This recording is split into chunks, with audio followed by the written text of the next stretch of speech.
travel to New Caledonia. Paul Rees reports from Gothenburg in Sweden. The club say that morally they had no choice but to help their people at home. Well, as you've been hearing, there have been more protests in Brazil, with people there unhappy that money's being spent on football and not on public services. And if it wasn't for a late collapse in qualifying, Papua New Guinea would now be playing at the World Cup. But there will always be another generation of cricketers here ready to take up the challenge.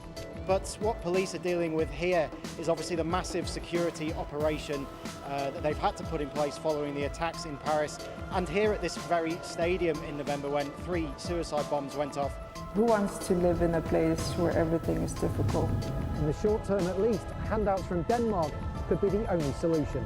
The world's smallest capital, now hosting Greenland's biggest ever sporting event.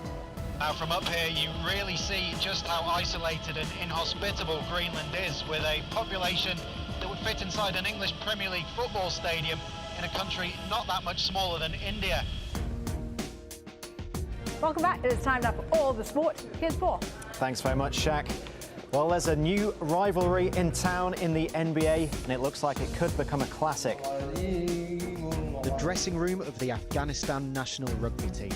A final prayer before their very first match. Now, Afghanistan are here playing their first official rugby match, and if they're anything like the cricket team, they're destined for great things. Now, the responsibility for beginning that journey is in the hands of the man behind me. Baseball is king in South Korea, but for a few weeks at least, there's a new sport in town. Now, while the creation of a cricket team has so far had only a small impact on Korean sport, the man coaching these players believes skills learned from baseball could be key to cricket's future. Islanders have taken events like the Commonwealth Games by storm, but the best a Pacific lifter has done at the Olympics is a 4th place finish. But with Rio 2016 just around the corner, Coach Copper can smell a medal. The sky is just about blue enough, the shirts are sleeveless and the balls are the right shape. Ticking all the boxes for Aussie rules football. Only this isn't Australia. So if you've ever worn an Icelandic Aussie rules jersey, you really are something quite special. Well, Melbourne's Albert Park has hosted Grand Prix since the 1950s, but financial losses mean this year's could be one of the last. The call to prayer wakes the village of Tagazout to its daily tasks.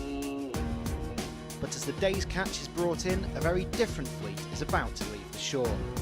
Well, fishermen here in Tagazout say they are finding fewer and fewer fish in their nets. Surfing seems to be something this village can hold on to. Paul Rees, Al Jazeera, Tagazout, Morocco.